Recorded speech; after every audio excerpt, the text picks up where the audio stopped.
ઉના તાલુકાના મોટા ડેસર ગામની કુમાર શાળા જર્જરિત હાલતમાં છે। શાળામાં બાળ મંદિરથી લઈને ધોરણ 8 સુધીના 353 જેટલા બાળકો અભ્યાસ કરે છે। શાળામાં વિદ્યાર્થીઓને અભ્યાસ કરવા માટે ઓરડા તો છે પણ જર્જરિત હાલતમાં છે। ચોમાસા દરમિયાન આ ઓરડાની છત પરથી પોપડા પડ્યાના બનાવ પણ બને છે। તેમજ ચોમાસા દરમિયાન છત પરથી પાણી પડતું હોવાથી બાળકોને શાળાએ 2 પાળીમાં બોલાવવામાં આવે છે। સરકારી પ્રાથમિક શાળાઓમાં શિક્ષણની ગુણવત્તા વધુ સુદૃઢ બનાવવા mission school of excellence project અંતર્ગત અનેક શાળાઓનો સમાવેશ થયો છે। પણ કુમાર શાળાનો સમાવેશ શા માટે નથી કરવામાં આવ્યો તેને લઈને અનેક સવાલો ઉઠ્યા છે। માં 2 સ્કૂલો છે, એક કન્યા શાળા અને પ્રાથમિક કુમાર શાળા।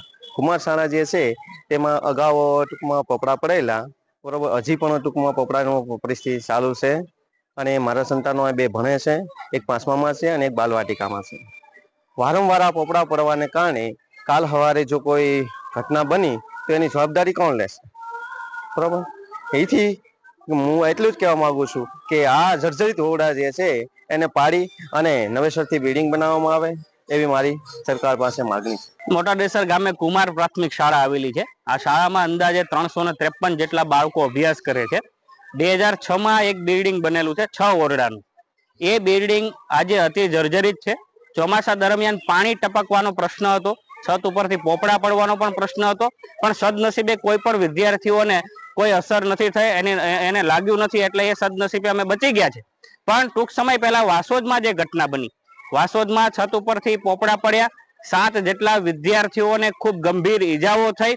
એવી ઈજાઓ, એવી ઘટના ફરીથી કોઈ પણ શાળામાં ન બને એની તકેદારીના ભાગરૂપે અમે વારંવાર રજૂઆત કરી છે કે ભાઈ આ 6 ઓરડા જે અતિ જર્જરિત છે એ ઓરડાને જર્જરિત જાહેર કરીને નવા ઓરડા મંજૂર કરવામાં આવે। આ શાળામાં 13 ઓરડા છે। 13 ઓરડાની સામે 4 ઓરડા સારા છે કે જેમાં વિદ્યાર્થીઓને ભણાવી શકાય એવું છે। 9 ઓરડા જે છે એ અતિ જર્જરિત હાલતમાં છે। એવા સમયમાં શાળાને 2 પાળીમાં કરવાથી પણ શાળાનું યોગ્ય કાર્ય કરી શકાય એવું નથી। એટલે અમારા દ્વારા વારંવાર રજૂઆત કરવામાં આવી કે ભાઈ કુમાર પ્રાથમિક શાળાને સ્કૂલ ઓફ એક્સલન્સમાં લેવામાં આવે, તેમ છતાં આજ દિવસ સુધી કોઈ નક્કર કાર્યવાહી નહીં।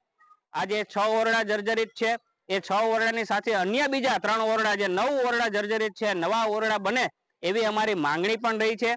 સ્કૂલ ઓફ એક્સલન્સમાં ગુણાંકના આધારે લેવામાં આવે છે, સંખ્યાના આધારે લેવામાં આવે છે કે વર્ષના આધારે લેવામાં આવે છે। આમ જોવા જઈએ તો 2006માં બનેલું બિલ્ડિંગ આજે 19 વર્ષ થયા, તેમ છતાં પણ જાડા મોટું રિપેરિંગ આપીને સંતોષ માનવામાં આવે છે। તો અમે સૌ ગ્રામજનો એ 9 ઓરડા, નવા ઓરડા બને એવી માંગ અમે કરીએ છીએ।